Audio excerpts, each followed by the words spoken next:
The Lord is my shepherd. I have everything I need. He lets me rest in green meadows. He leads me beside still waters. Good morning to all of you. I hope you had a nice holiday and have come back refreshed. Don't seem too happy to come back. No, it's okay. Sometimes life is tough. We wish life would be a holiday forever and ever, but even that would become boring. And you know what makes holidays so precious? Is the fact that at the end of it, you have to go back to school. Right? If it was an endless holiday, let me tell you, you would be bored stiff. The song we sang just now, I will be still and I will know you are God.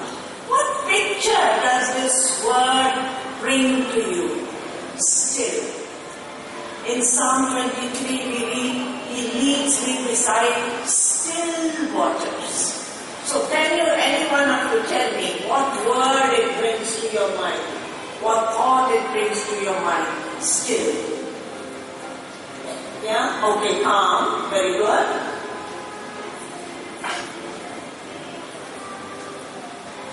Okay, that we don't need to do anything, everything is taken care of. Okay, anyone else? The word still, He leads me beside still waters.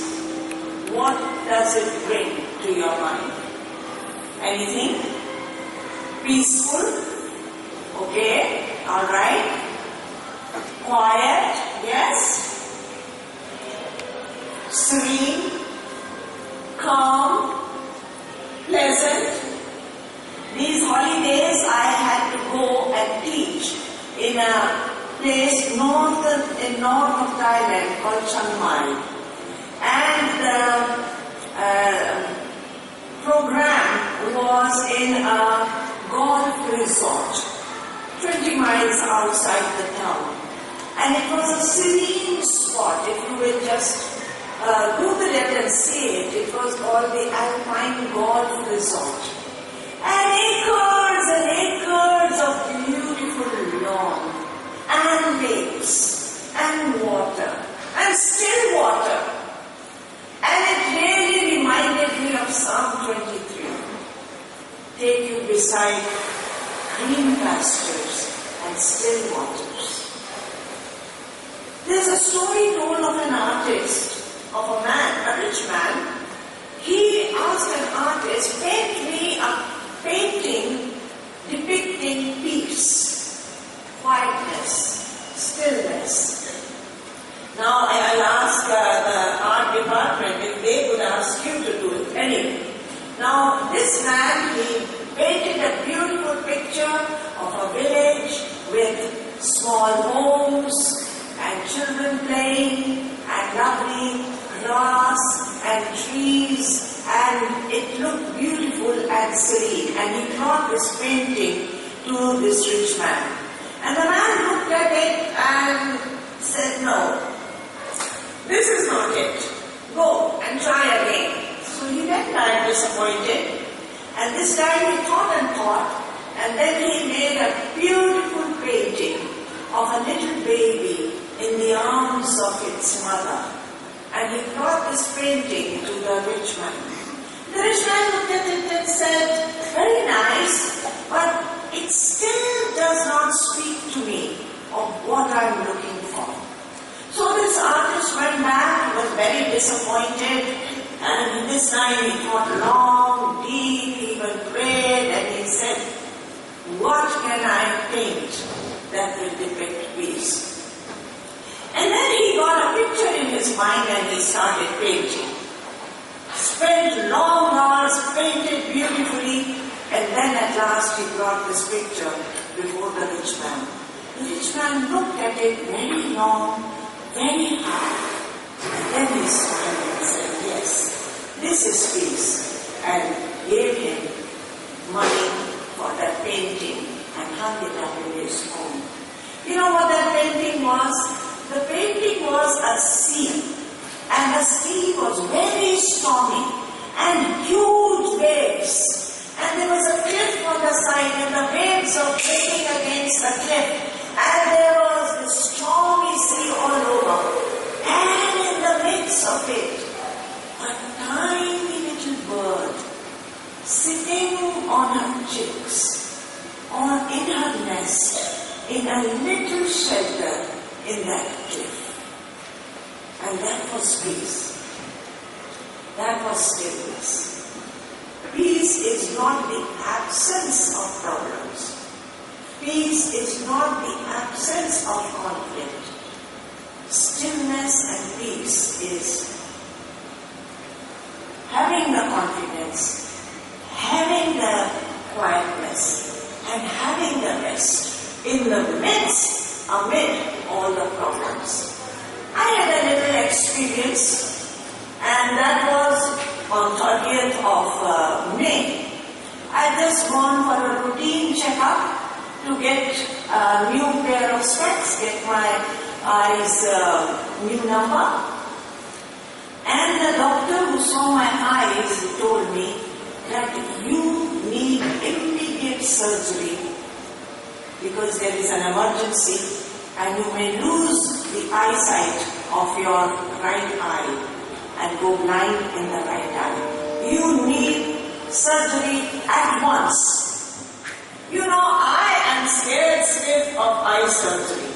I had a tiny cataract and the doctors had told me it will take 2 years for that cataract to grow and then we'll have to operate, and I was praying, Lord, before those 2 years, please take me away. I don't want surgery in the eye. The idea of a needle coming towards my eye and I'm seeing it and then it is going inside my eye. Awful! I don't want that in my eye. And I was dreading something that was going to happen after 2 years. And here the doctor tells me, you need surgery today. Anyway, I said, okay, if I need it today, go ahead and do it. And I remember lying there and they put that anesthesia in my eyes. And I was so scared. My heart was jumping. My palms were sweating. Oh, it was awful. And the doctor said, don't worry, you won't feel a thing. I said, I don't mind about the feeling bit, it's the seeing bit. I don't want that. I don't want to see you take a knife and cut my eye. Oh, but you know, at that time, I remembered Psalm 23. And I just started saying that to me. The Lord is my shepherd. I will not be afraid. He will make me to lie down in green pastures. And I started imagining green lawn and me lying down in it and the cool breeze going over me and the still waters and everything I started imagining. And then lo and behold, the surgery started. I didn't see a thing. I don't know what they do. Let me tell you, if you ever have eye surgery, don't worry. You don't get to see a thing. All you see are these beautiful psychedelic colors, the reds, the blues, the greens, going like a wave as in a movie. That's all you see. It was not scary at all. But I remember how the Psalm 23 calmed me. And that's why I have been telling the children, learn it. Learn it by heart. In times of great stress, just say that psalm. It will bring peace to you. It will bring quietness to you.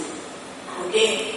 We need this peace. We very much need this peace, especially in the world that is around us. Let me give you a picture this morning that I was reading when I had my quiet time. But before that, I will read another psalm for you, and this is Psalm 46. And it says, God is our refuge and strength, always ready to help in times of trouble. So we will not fear, even if earthquake comes, even if the mountains crumble into the sea. Let the oceans roar and foam. Let the mountains tremble as the waters surge. God is our refuge and strength. We will not fear. You know, if something were to happen, if we were to get an earthquake here, right now, buildings started falling down, what would you do? Would there be screaming and shouting? Yeah. Or would you say, God is my refuge, He is my strength, I will not be afraid. Because He will not allow anything to happen to me which is not in His will. So let me read out what is the time we are living in and why we need this peace. This is in 2 Timothy and chapter 3.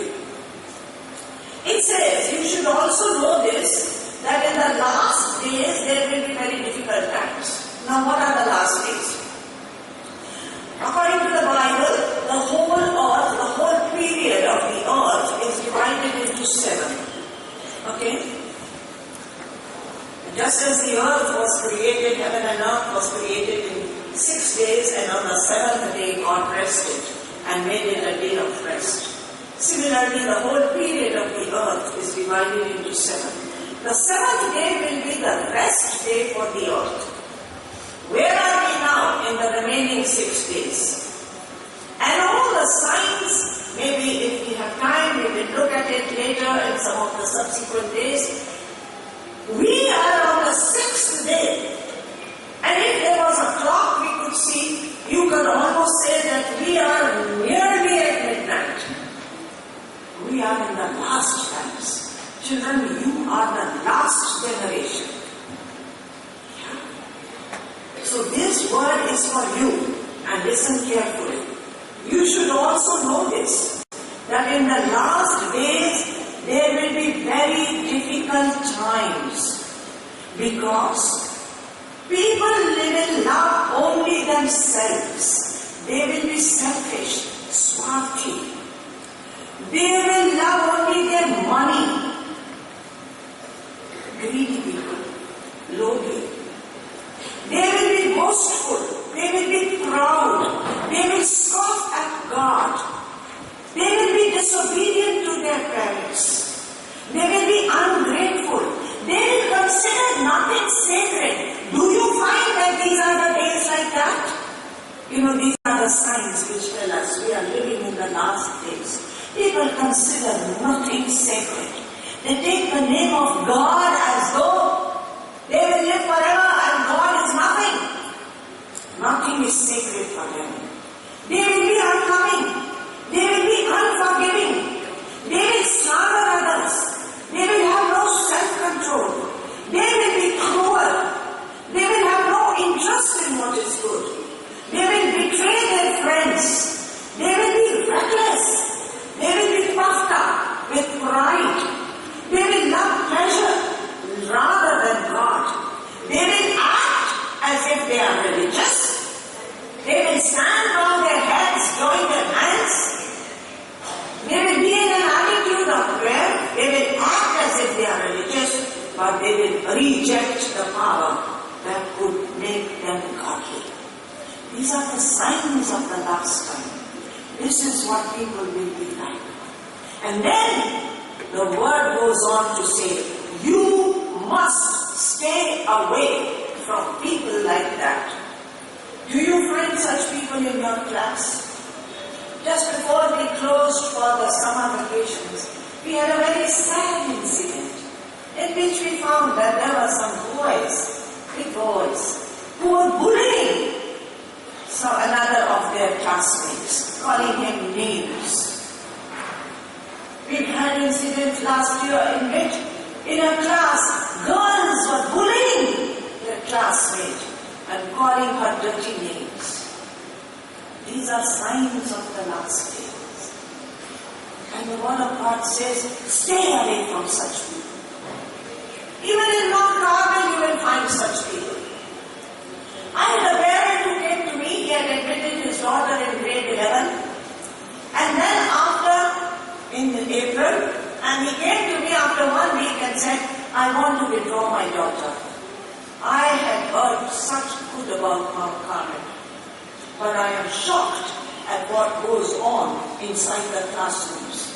The language that is used and the things, the abuse that is used. And I had to tell him, we Wickedness is everywhere. Wickedness is even inside our classrooms. Why? Because deep in our heart, we are wicked. Unless we allow God to change us, we will remain wicked. But the Bible tells us, stay away from such people. Stay away from people like that. You will have to choose. God is offering you two places. He is offering you a quiet place, a place of peace.